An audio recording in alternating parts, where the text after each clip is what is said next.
الحمد لله نحمده ونستعينه ونستغفره ونؤمن به ونتوكل عليه ونعوذ بالله من شرور أنفسنا ومن سيئات أعمالنا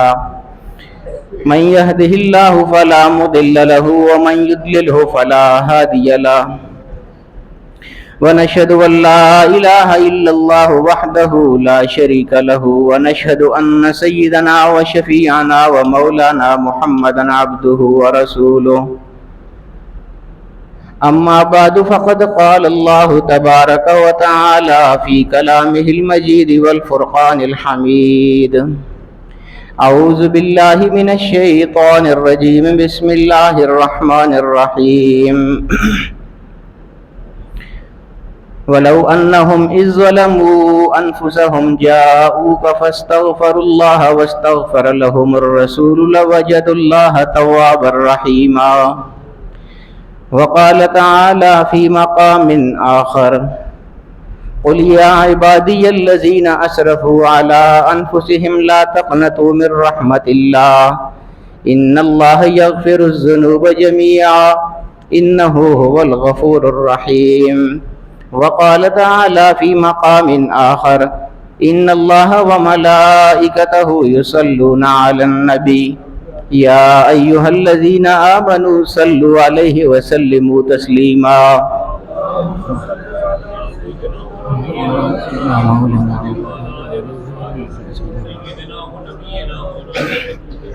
الصلاة والسلام عليك يا رسول الله وعلى آلك وأصحابك يا حبيب الله الصلاة والسلام عليك يا شفيع المذنبين وعلى آلك وأصحابك يا رحمة للعالمين سامعین محترم، خوبصورت ترین مہینوں میں سے ایک مہینہ آ رہا ہے، بلکہ آ چکا ہے، اور خوبصورت ترین دنوں میں سے ایک دن آنے والا ہے، یعنی 12 ربیع الاول کا دن آنے والا ہے۔ سارے عشاقان مصطفیٰ صلی اللہ تعالی علیہ وآلہ وسلم ان دنوں میں بڑھ چڑھ کے خوشیاں مناتے ہیں حضور علیہ السلام کی تشریف آوری کی، اور منانی بھی چاہیے کہ اللہ رب العالمین نے ہم پر بہت بڑا احسان فرمایا ہے۔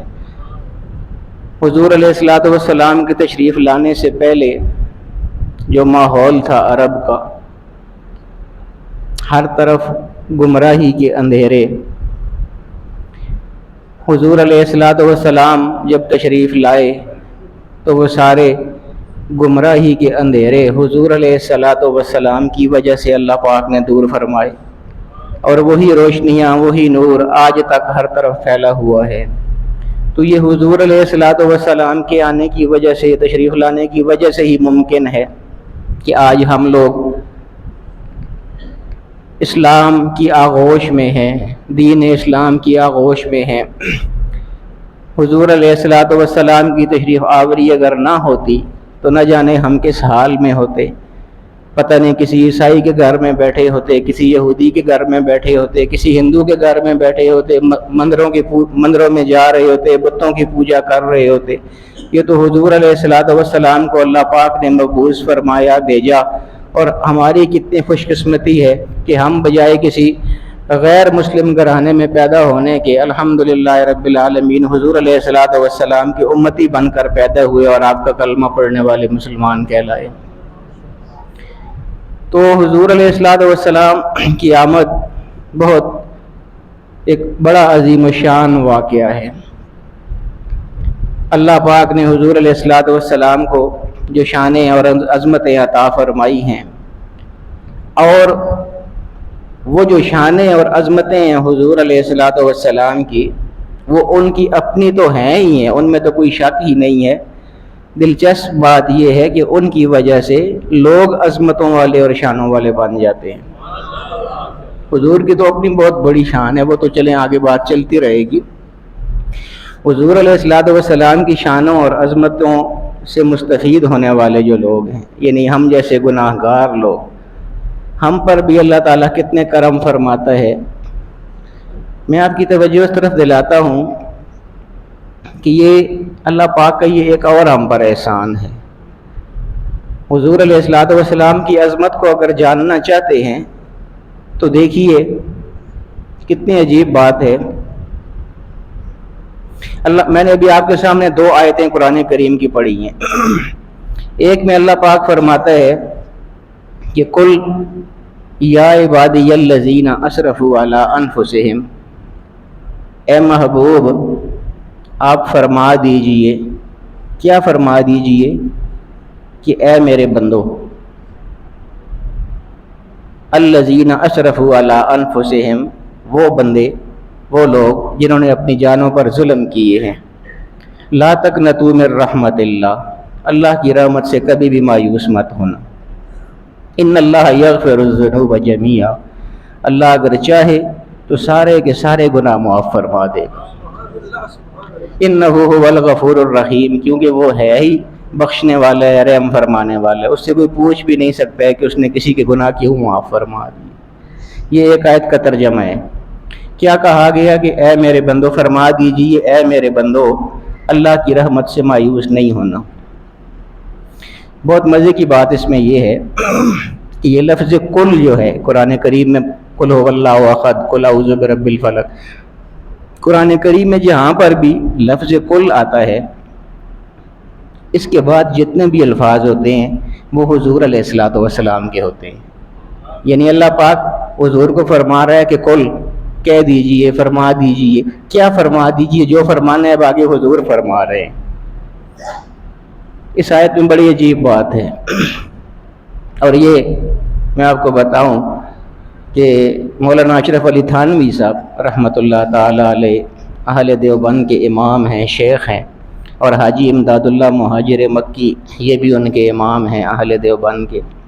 یہ وہ فرماتے ہیں۔ دونوں بیٹھے ہوئے تھے ایک دن، تو حاجی امداد اللہ مہاجر مکی رحمۃ اللہ تعالی علیہ انہوں نے فرمایا کہ اشرف علی دیکھو، یہ آیت میں پڑھتا ہوں جب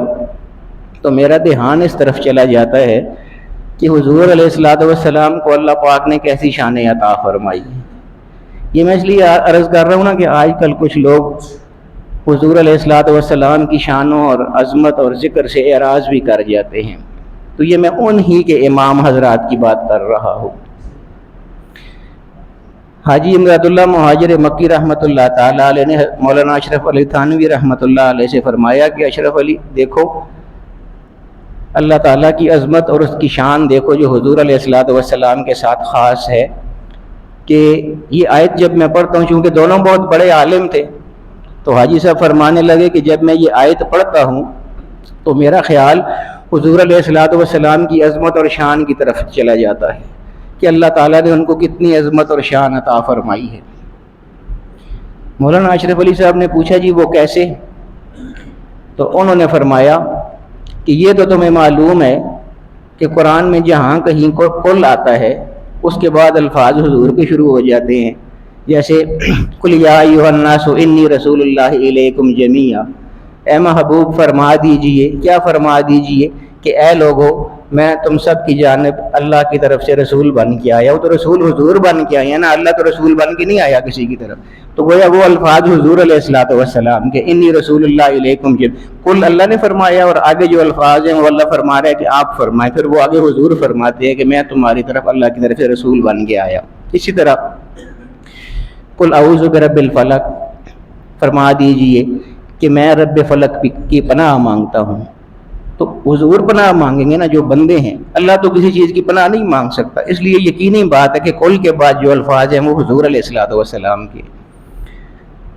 یہ بات اگر آپ سمجھ گئے ہیں تو اب یہ اس آیت کا لطف اٹھائیے۔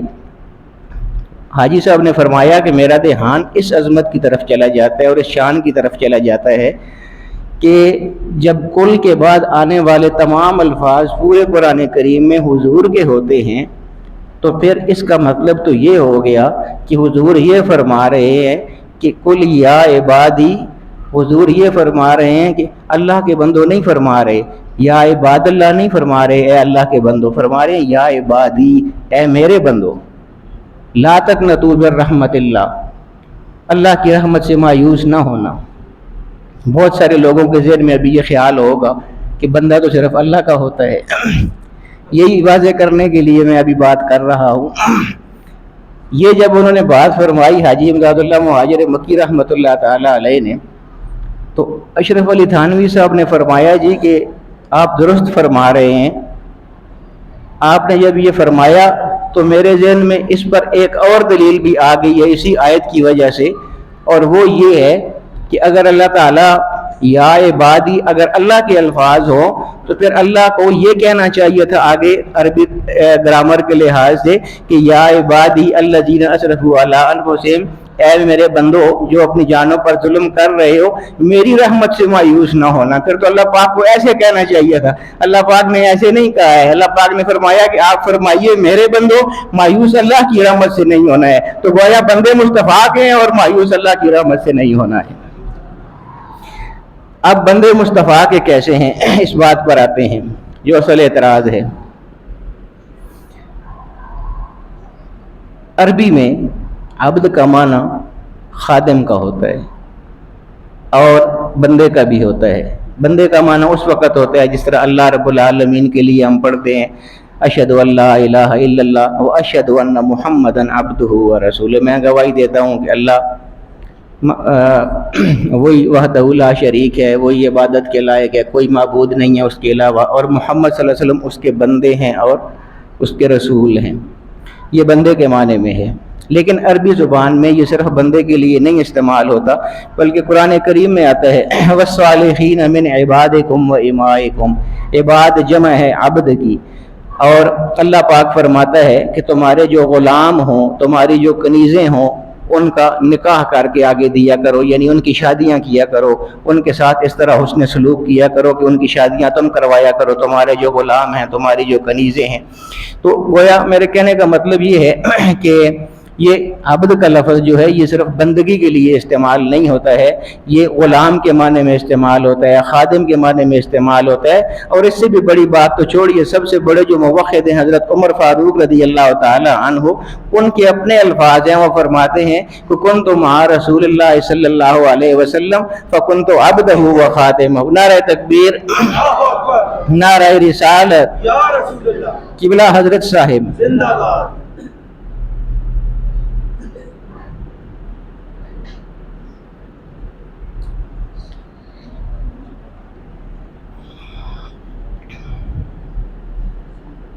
تو وہ حضرت عمر رضی اللہ تعالیٰ عنہ، حضرت عمر فاروق رضی اللہ تعالیٰ عنہ فرماتے ہیں کہ کنت مع رسول اللہ صلی اللہ علیہ وسلم فکنت عبدہ و خادمہ، میں حضور علیہ الصلوۃ والسلام کے ساتھ جب ہوا کرتا تھا، جب بھی کہیں سفر میں ہوتے تھے تو فکنت عبدہ، میں اس وقت ان کا عبد ہوتا تھا، ان کا نوکر ہوتا تھا، ان کا خادم ہوا کرتا تھا۔ حضور علیہ الصلوۃ والسلام کی یہ ایک آیت، تو یہ میں نے دو پڑھی ہے نا، تو ایک یہ آیت ہے۔ دوسری آیت دیکھیے، وہ عظمت اور شان کی بات ہو رہی ہے حضور علیہ الصلوۃ والسلام کی۔ دوسری آیت میں اللہ پاک فرماتا ہے کہ وَلَوْ أَنَّهُمْ إِذْ ظَلَمُوا أَنفُسَهُمْ جَاءُوكَ، یعنی اس آیت میں کیا تھا؟ قُلْ يَا عِبَادِي، میرے بندوں سے یہ فرما دیجیے، کیا فرما دیجیے؟ الَّذِينَ أَسْرَفُوا عَلَىٰ أَنفُسِهِمْ، جنہوں نے اپنی جانوں پر ظلم کیا۔ یہی الفاظ ہیں وہاں پر۔ اس آیت میں دیکھیے وَلَوْ أَنَّهُمْ إِذْ ظَلَمُوا أَنفُسَهُمْ، ایسے لوگ جو اپنی جانوں پر ظلم کر بیٹھے، وہی الفاظ ہیں یہاں پر بھی، لیکن آگے کیا فرمایا اللہ پاک نے؟ جاؤکا، اذ ظلموا انفسہم جاؤکا، اگر ایسے لوگ جو گناہ کر بیٹھیں تو پھر ان کو کیا کرنا چاہیے؟ اللہ پاک نے تو فرمایا تھا نا کہ میں معاف کر دوں گا لیکن اور بخش دوں گا، لیکن کب معاف کر دوں گا اور کب بخش دوں گا، اس کے لیے اللہ پاک نے پھر اس آیت میں تشریح فرمایا کہ وہ لوگ جو اپنی جانوں پر ظلم کر بیٹھیں تو ان کی پھر کیا طریقہ ہوگا، وہ گناہ بخشوانے کا کیا طریقہ ہوگا، وہ گناہ معاف کروانے کا کیا طریقہ ہوگا۔ یہ تو بتا دیا اس آیت میں کہ مجھ سے معافی مانگنی ہوگی، مجھ سے مغفرت مانگنی ہوگی، لیکن اللہ پاک نے اس آیت میں پھر مزید یہ واضح فرمایا کہ مجھ سے معافیاں اور مغفرت تو ماننی ہوں گی، لیکن یہ سارا کچھ مشروط ہے اس کے ساتھ کہ میرے محبوب کے بارگاہ میں بھی آنا ہے، وہاں آ کر اللہ پاک سے بخشش مانگنی ہے، اور پھر صرف اپنی بخشش کافی نہیں ہے، وَاسْتَغْفَرَ لَهُمُ الرَّسُولُ، اس رسول کے مبارک لب بھی ان کی بخشش کے لیے ہل جائیں تو اللہ پاک پھر بخشنے والا بھی پائیں گے اور مہربان بھی پائیں گے۔